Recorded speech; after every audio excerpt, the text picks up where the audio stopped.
Dahulu saya ada di tempat awak. Dan satu hari nanti awak akan berada di tempat saya. Yakni sebelum ini aku macam engkau hidup. Tapi satu hari nanti engkau macam aku juga, mati juga macam aku, masuk dalam kubur.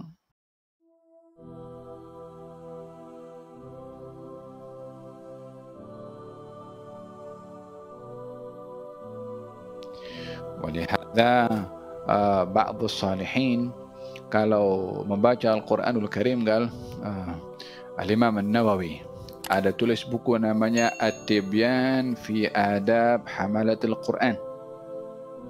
Tibyan fi Adab Hamalatul Quran. Penjelasan kepada pembawa Al-Quranul Karim diceritakan di situ.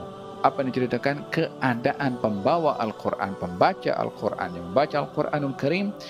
Ada di antara mereka yang membaca فَإِذَا نُقِرَ فِي النَّاقُورِ فَذَلِكَ يَوْمَئِذٍ يَوْمٌ عَسِيرٌ عَلَى الْكَافِرِينَ غَيْرُ يَسِيرٌ ذَرْنِي وَمَنْ خَلَقْتُ وَحِيدًا وَجَعَلْتُ لَهُ مَالًا مَمْدُودًا وَبَنِينَ شُهُودًا وَمَهَّدتُ لَهُ تَمْهِيدًا. Baca ayat itu dalam surat Al-Mudaththir menceritakan tentang hari kiamat. Pembacanya itu langsung pengsan, tak cukup pengsan, dibawa ke rumahnya meninggal dunia. Sakit apa dia? Dia tak sakit apa-apa. Terkesan membaca Al-Quran, dalamnya makna dan rasa takut kepada apa yang ada disebutkan oleh Allah dalam Al-Quranul Karim menyebabkan ia risau, takut dan meninggal dunia. Sayyidina Umar bin Khattab pernah menjadi imam pada waktu subuh, baca ayat.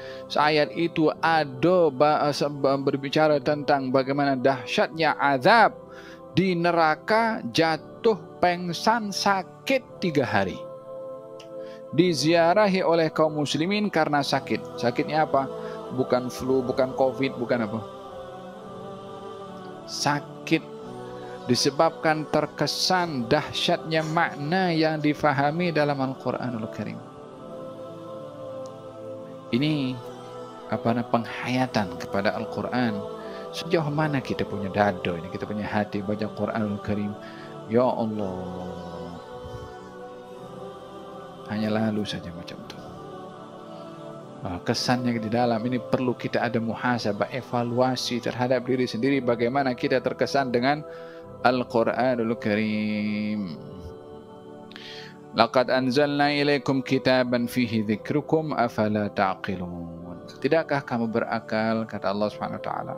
Nah, wa kam qasamna min qaryatin kanat zalimatan wa ansha'na ba'daha qauman akharin falamma ahassu ba'sana idza hum minha yarqudun la tarqudu warji'u ila ma utriftum fihi wa masakinikum la'allakum tus'alun. Berapa banyak Allah berfirman, kami telah pecah belahkan dan binasakan penduduk negeri yang melakukan kezaliman, dan kami telah menjadikan sesudah mereka kaum yang lain sebagai gantinya. Umat Nabi Hud, kaum Ad dihancurkan, kaum Samud dihancurkan, umat Nabi Nuh dihancurkan, ya kan, Namrud dihancurkan, Fir'aun dihancurkan. Orang-orang yang kufur kepada Allah dihancurkan, yang menggantikan kedudukan mereka orang lain.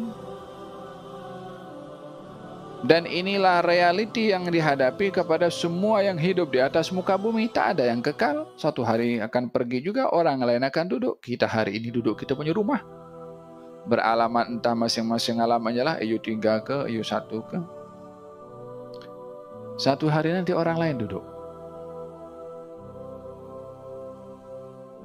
Seperti mana sebelum kita duduk kat sini dulu, orang lain duduk. Ada seorang berziarah, ada orang tu seorang itu lalu di satu kubur.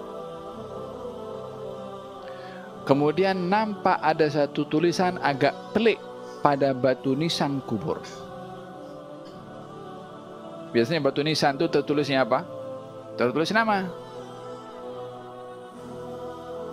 Kemudian dia datang menghampiri, nak tengok bacaan apa itu dekat kubur itu. Katanya tertulis di situ, apa dia bahasa Arab itu? Katanya, dahulu saya ada di tempat awak, dan satu hari nanti awak akan berada di tempat saya. Yakni sebelum ini aku macam engkau hidup, tapi satu hari nanti engkau macam aku juga, mati juga macam aku, masuk dalam kubur.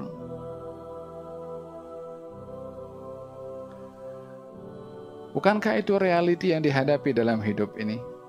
Ya, satu hari kita akan pergi. Akan silih berganti orang lain yang akan tukar. Ini dunia, selagi belum kiamat, dia akan berjalan. Yang nak kata kiamat 2021, 22 ke ramalan-ramalan macam-macam. Selagi Allah belum tentukan kiamat akan berlaku, generasi akan datang, orang masih akan berkahwin pun, ada zuriyah juga, zuriyah makin banyak pun akan menggantikan generasi sebelumnya. So akan mati juga, tukar kepada generasi. Ini dunia tetap akan berjalan, bertukar orang. Namun kita ini bukan dipersoal kepada pergantian generasi pada dunia.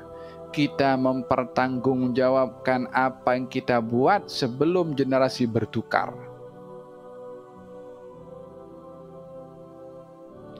Kita hari ini boleh ketawa, boleh sembang-sembang, boleh gurau, boleh lalai, boleh cuai, boleh tak patun, boleh juga taat, boleh juga menjaga adab, boleh juga. Pada akhirnya, apa yang kita buat pada hari ini, kita akan petik buahnya nanti. Sebelum dunia ini berakhir, di alam barzakh nanti kita akan petik buahnya. Bergantung bagaimana kita pandai menanam di atas muka bumi.